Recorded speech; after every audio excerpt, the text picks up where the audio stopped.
എല്ലാ കൂട്ടുകാർക്കും നല്ലൊരു ദിവസം ആശംസിച്ചുകൊണ്ട് മാമ്പഴത്തിന്റെ പുതിയ വീഡിയോയിലേക്ക് സ്വാഗതം.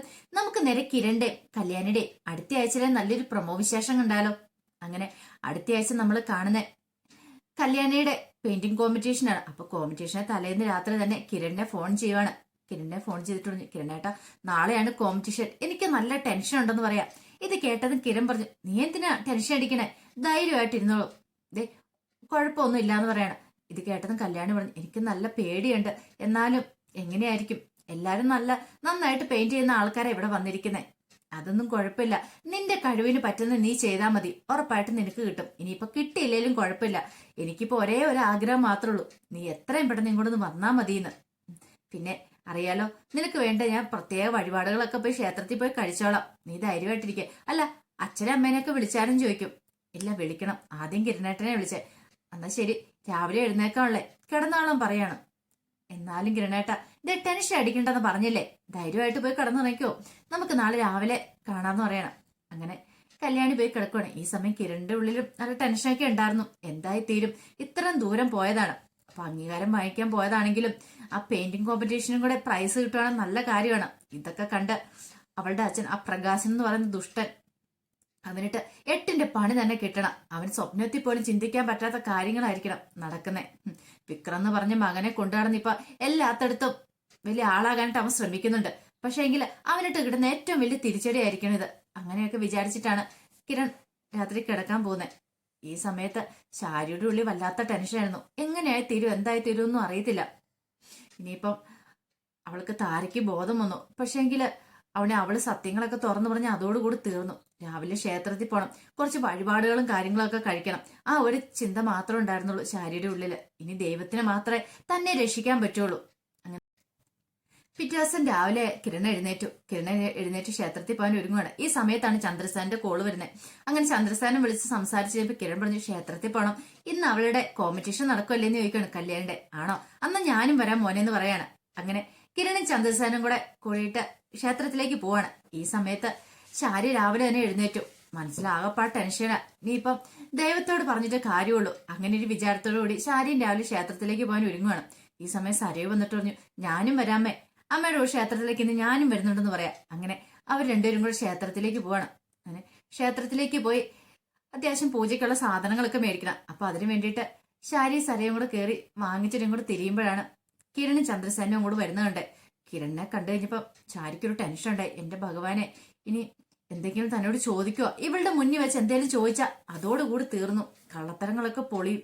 ആ ഒരു ടെൻഷനോട് കൂടിയിട്ടാണ് ശാരി നിൽക്കുന്നത്. പക്ഷെ സരയുവിന് ഒരു കുഴപ്പമില്ലായിരുന്നു. വരുന്ന കണ്ടില്ലാമേ, അവള് വലിയ ഡൽഹിക്ക് പോയേക്കുക. അപ്പൊ അതിന് എന്തൊക്കെയോ പൂജകളും വഴിപാടുകളും നടത്താൻ വേണ്ടി വന്നിരിക്കുക. എന്തൊക്കെ നടത്തിയെന്ന് പറഞ്ഞിട്ട് കാര്യമില്ല, അവൾക്ക് പ്രൈസ് കിട്ടാനൊന്നും പോകുന്നില്ല എന്ന് പറയാം. ഈ സമയം കിരൺ അങ്ങോട്ട് വന്നിട്ട് പറഞ്ഞു, രണ്ടുപേരും കൂടെ നേർച്ചകളും വഴിപാടുകളും നടത്താൻ വന്നായിരിക്കും അല്ലേ, നന്നായിട്ട് അങ്ങോട്ട് നടത്തിക്കോ, ഇനിയുള്ള കാലം ചിലപ്പം നല്ലതായിരിക്കില്ലെന്ന് പറയാം. ഇത് കേട്ട സാരി പറഞ്ഞു, അതാ നീയാണോടെ തീരുമാനിക്കുന്നേ, നിന്റെ മോഹം കണി കണ്ടിട്ട് ക്ഷേത്രത്തിലേക്ക് പോലും കയറാൻ കൊള്ളില്ലെന്ന് പറയണം. ചന്ദ്രസേനൻ പറഞ്ഞു, ഇടി പെണ്ണെ, വാക്കുകളൊക്കെ സൂക്ഷിച്ച് ഉപയോഗിക്കണം കേട്ടല്ലോ എന്ന് പറയണം, ഇല്ലെങ്കിൽ എന്ത് ചെയ്യും, കൂടുതലൊന്നും ഞാൻ പറയുന്നില്ല എന്ന് പറയണം. ഈ സമയം ശാരി പറഞ്ഞു, പോട്ടെ മോളെ, അമ്മ എന്തിനാ പേടിക്കണേ എന്ന് ചോദിക്കണം. ഇത് കേട്ടതും കിരൺ പറഞ്ഞു, അമ്മയ്ക്ക് ഇച്ചിരി പേടിയൊക്കെ ഉണ്ട്, പക്ഷെ അതില്ലാത്ത മോൾക്കാ, അത് കുഴപ്പമില്ല, മോൾക്ക് ഇനി പേടിയൊക്കെ ഉണ്ടായിക്കോളും, അധികം വൈകാതെന്ന് പറയണം. ഈ സമയം ശാരി പറഞ്ഞു, അത് കിരൺ മോനെ, ഞങ്ങൾ അങ്ങ് ക്ഷേത്രത്തിലേക്ക് പോട്ടെ എന്ന് പറഞ്ഞ അങ്ങോട്ട് കയറി പോവാണ്. ചന്ദ്രസേനൻ പറഞ്ഞു, ശാരിയുടെ സ്വഭാവത്തിൽ എന്തൊക്കെ ഒരു മാറ്റങ്ങൾ പ്രകടമാകുന്നില്ലെന്ന് ചോദിക്കുക. കിരൺ പറഞ്ഞു, ഞാനും അത് ശ്രദ്ധിച്ചു, എന്തോ മുഖത്തൊരു വെപ്രാളം പോലെയൊക്കെ ഉണ്ടെന്ന് പറയാം, പക്ഷെ സരയുവിന് അതില്ല എന്ന് പറയണം. പെട്ടെന്ന് ചന്ദ്രസേനൻ ഒന്ന് ആലോചിച്ചു, എടാ കിരണേ, എനിക്കൊരു സംശയമുണ്ട്, എന്താ, അന്ന് ഞാൻ ഈ സാരിയാണ് മേടിച്ചു കൊടുത്തേന്ന്. ഏത് സാരി? അല്ല, ഇന്നിപ്പൊ സരി കൊടുത്തിട്ടില്ലേ ഒരു സാരി, ആ സാരി കണ്ടില്ലേ, അന്ന് താരയുടെ കൈ വാങ്ങിച്ചു കൊടുത്തിട്ട് ഞാനാ ഓണത്തിന് താര സരുവിന് വേണ്ടിയിട്ട് കൊണ്ടുപോയതാന്ന് പറയാം. ഇത് കേട്ടത് കിരൺ, അങ്ങനെയാണോ, അങ്ങനെയാണെങ്കിൽ താരാന്റെ അവിടെ ചെന്നിട്ടുണ്ട്, എങ്കിൽ അവിടെ വെച്ചിട്ടായിരിക്കും എന്തേലും സംഭവിച്ചിട്ടുണ്ടായിരിക്കും എന്ന് പറയാണ്. ശരിയാ, അന്നെങ്കിൽ ഇതങ്ങനെ വെറുതെ വിട്ടിട്ട് കാര്യമില്ലാന്ന് പറയാണ്. അങ്ങനെ ക്ഷേത്രത്തിലൊക്കെ തൊഴുത് ഇറങ്ങണ സമയത്ത് കിരൺ പറഞ്ഞു, ഞാൻ ഇപ്പൊ വരാച്ച, അച്ഛനോട് നിൽക്കാൻ പറയാണ്.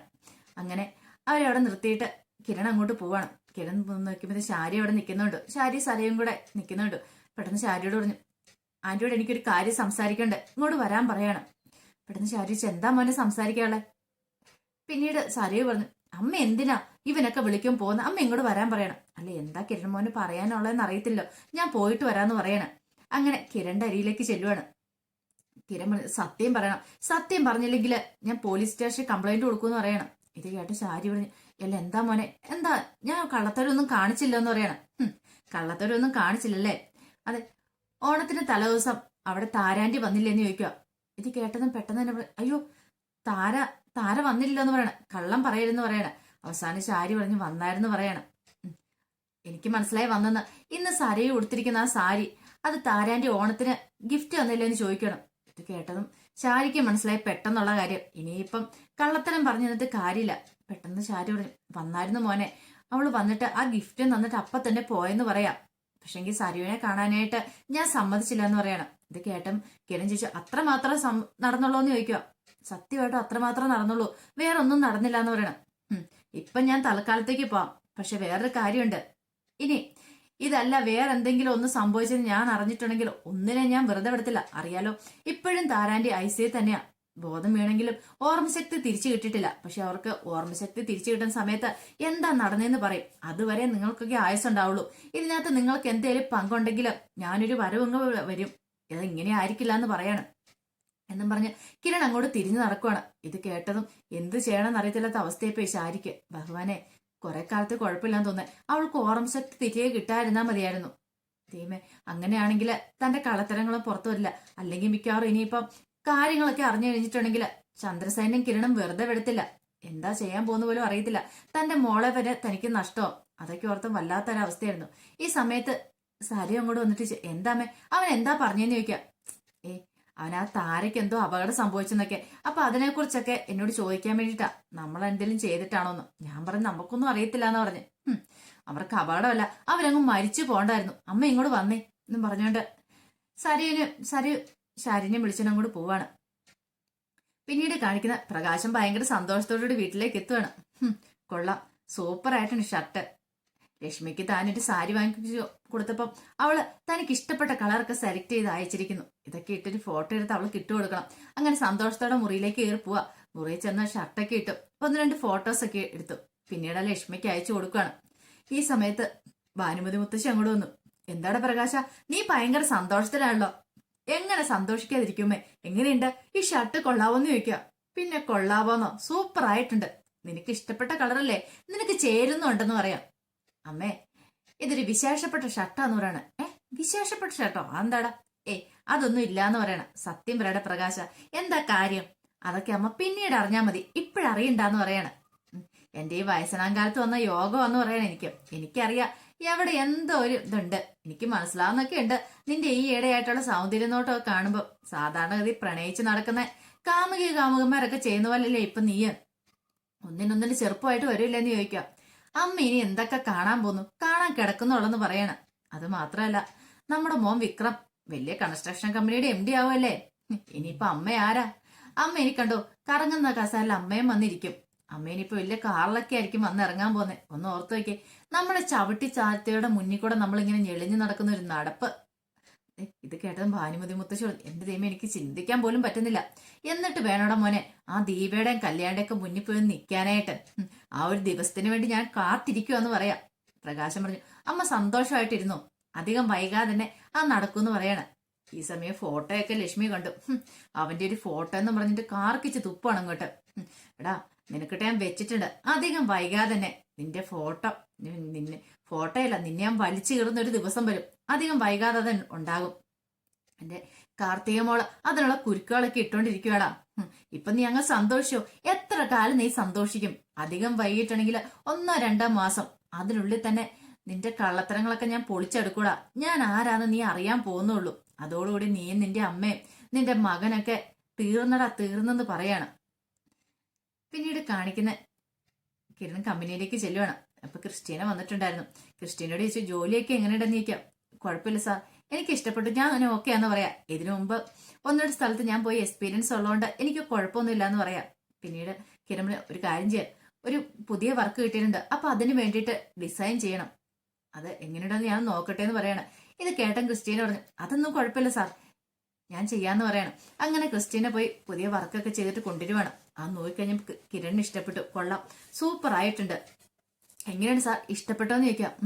ഞാൻ ഉദ്ദേശിച്ചേക്കാളും ഗംഭീരമായിട്ടുണ്ട്. ഇത്രയും വലിയ കഴിവുണ്ടായിരുന്നല്ലേ, ഇതൊന്നും എനിക്കറിയില്ലായിരുന്നു പറയണേ. ഈ സമയം ക്രിസ്റ്റീന കിരണിന്റെ അടുത്തോട്ട് ഇച്ചിരി പറ്റിച്ചേർന്നങ്ങ് നിൽക്കുവാണ്. അപ്പൊ കിരൺ പെട്ടെന്ന് ഇച്ചിരി ഒന്ന് നീങ്ങിക്കൊടുത്തു. ഒരുപക്ഷെ അറിയാതെ വന്ന് നിൽക്കുന്നതാണെങ്കിലോ മുട്ടിയിരുമ്പ് നിൽക്കുന്ന. ഇനിയിപ്പൊ അറിഞ്ഞോണ്ടാന്നുള്ള കാര്യം ക്രിസ്റ്റീനയ്ക്ക് മാത്രമല്ലേ അറിയത്തുള്ളൂ. ക്രിസ്റ്റീനയാണെങ്കിൽ മാക്സിമം അടുത്ത് നിൽക്കാനാണ് ശ്രമിക്കുന്നത്. പിന്നീട് കിരൺ പറഞ്ഞു, ക്രിസ്റ്റീന പൊക്കോ, ഞാനൊന്ന് വിശദമായിട്ട് പഠിക്കട്ടെ എന്നിട്ട് പറയാന്ന് പറയണേ. ശരി സാറെന്ന് പറഞ്ഞ് അങ്ങോട്ട് പോവാണ്. അപ്പൊ കിരണിനൊരു സംശയം, തന്റെ അടുത്ത് ഓവറായിട്ട് ഇവിടെ അടുപ്പം കാണിക്കുന്നുണ്ടോ? ചിലപ്പോ തനിക്ക് വെറുതെ തോന്നിയതായിരിക്കും. അങ്ങനെയൊന്നും കാണത്തില്ല, പുതിയ സ്റ്റാഫല്ലേ, അവർക്ക് എങ്ങനെ അറിയത്തില്ലോ. അപ്പൊ അതുകൊണ്ടായിരിക്കും, ഇതിനു മുമ്പ് നിന്ന കമ്പനിയിൽ ഇങ്ങനെയൊക്കെ തന്നെ ആയിരിക്കും എന്ന് വിചാരിച്ചിരിക്കുവാണ്. അങ്ങനെ പിന്നീട് കിരൺ വീട്ടിലേക്ക് വരുവാണ്. അപ്പൊ ഇന്നാണ് കല്യാണിന്റെ കോമ്പറ്റീഷൻ. അപ്പൊ ആ ഒരു ടെൻഷനും കൂടെ ഉണ്ട്. ഇങ്ങനെ കോമ്പറ്റീഷൻ ഒക്കെ നടന്നു. കല്യാണിക്ക് ഫസ്റ്റ് പ്രൈസ് തന്നെ കിട്ടുവാണ്. അപ്പൊ ഈ സംഭവങ്ങളൊക്കെ TV കൂടെ കണ്ടുകൊണ്ടിരിക്കുക കിരണും എല്ലാരും ഉണ്ട്. ചന്ദ്രസേനനും ദീപ എല്ലാരും കൂടെ ഇരുന്ന് കല്യാണിക്ക് അംഗീകാരം കിട്ടുന്നതൊക്കെ കണ്ടുകൊണ്ടിരിക്കുക. ഭയങ്കര സന്തോഷമായി. എല്ലാരും കൈയടിക്കുവാണ്. കിരൺ പറഞ്ഞു, എന്റെ പ്രാർത്ഥന ദൈവം കേട്ടു. എനിക്ക് ഒരേ ഒരു പ്രാർത്ഥന ഉണ്ടായിരുന്നുള്ളൂ, കല്യാണി ജയിക്കണം എന്നുള്ളത്. ഒരു പക്ഷേങ്കില് കല്യാണിക്ക് സഹിക്കാൻ പറ്റില്ല തോറ്റു പോയിട്ടുണ്ടെങ്കിൽ. ഇത്രയും ദൂരം പോയിട്ട് തോറ്റു മടങ്ങാന്ന് പറഞ്ഞാൽ അവൾക്ക് ചിന്തിക്കാൻ പറ്റുന്നതിൽ അപ്പുറമായിരിക്കും എന്ന് പറയാം. ദേവ് പറഞ്ഞു, എനിക്കറിയായിരുന്നു എന്റെ മോള് വിജയിച്ച് മടങ്ങി വരുള്ളൂ. രൂപ പറഞ്ഞു, അവൾക്ക് അങ്ങനെ തോക്കാൻ കഴിയില്ല എന്ന് പറയണം. പിന്നീട് കല്യാണിക്ക് അംഗീകാരം കിട്ടിയതിന് ശേഷം കല്യാണി സംസാരിക്കുന്നുണ്ട്. കല്യാണിന്റെ സംസാരം എല്ലാം കേട്ടുകഴിഞ്ഞപ്പോ കിരണിന് എന്തെന്നില്ലാത്ത സന്തോഷം തോന്നി. ഈ സമയത്ത് ഇത് കണ്ടുകൊണ്ടിരുന്ന പ്രകാശനം സഹിച്ചില്ല. അവള് കയറി ഞെളിഞ്ഞു നിൽക്കുന്ന നിപ്പ് കണ്ടില്ലേ, എവിടെ പോയാലും അതെ. ദുഷ്ടന്മാര് ദൈവം പന പോലെ വളർത്തുന്ന മോളെ പറയണേ. ഇങ്ങ് നോക്കിക്കേ, അവൾ അംഗീകാരം മേടിച്ചോണ്ട് നിൽക്കുന്ന നിപ്പ് കണ്ടില്ലെന്ന് പറയാം. കാർത്തിക്കാണ് അതിൽ പരൊരു സന്തോഷം വേറെയില്ല. തന്റെ അനിയത്തിക്ക് ഇത്രയും വലിയൊരു അംഗീകാരം കിട്ടുമെന്ന ചെറിയ കാര്യമൊന്നുമല്ലോ. കാർത്തിക് പറഞ്ഞു, ഇതിലൊന്നും വലിയ കാര്യമില്ല അച്ഛാ, ഇതൊക്കെ ആരെക്കൊണ്ടും പറ്റുന്ന കാര്യമൊക്കെയാ. പ്രകാശം പറഞ്ഞു, ശരിയാ മോളെ, പക്ഷേങ്കിൽ അവളുടെ നിപ്പ് കണ്ട് എനിക്ക് അങ്ങോട്ട് സഹിക്കുന്നില്ല എന്ന് പറയണ. ഇതിനേക്കാളും അപ്പുറത്തെ സങ്കടമായിരുന്നു സരുവിനും രാഹുലിനും ഒക്കെ. സരു പറഞ്ഞു, ഓരോ ദിവസം അവളെ ചവിട്ടി അരയ്ക്കാൻ ശ്രമിക്കുന്നതോ അവള് കയറി കയറി പോകുന്ന കണ്ടില്ലേ. അച്ഛൻ എന്താ പറഞ്ഞേ, അവളെ ആ കിരണിനെ തമ്മില് വേർപ്പെടുത്തുന്നു. എന്നിട്ടിപ്പൊ കണ്ടില്ലേ, അവൾ ഓരോ ദിവസം അംഗീകാരങ്ങൾ വാങ്ങിച്ചു കൂട്ടുന്നേ. അവള് ഉയരത്തിലേക്ക് എത്തിക്കൊണ്ടിരിക്കുകയാണ്. ഞാനോ ഒന്നും അല്ലാതായി തീർന്നോണ്ടിരിക്കുകയെന്ന് പറയാം. ഇത് കേട്ടതും രാഹുൽ പറഞ്ഞു, മോള് പേടിക്കേണ്ട, അധികം വൈകാതെ തന്നെ അവളുടെ അഹങ്കാരത്തിന് തിരിച്ചടി കിട്ടുമെന്ന് പറയണം. ഇനി എങ്ങനെ തിരിച്ചടി കിട്ടാനാച്ചാ, ഇപ്പൊ തന്നെ കണ്ടില്ലേന്ന് ചോദിക്കാം. നീ ധൈര്യമായിട്ടിരിക്ക.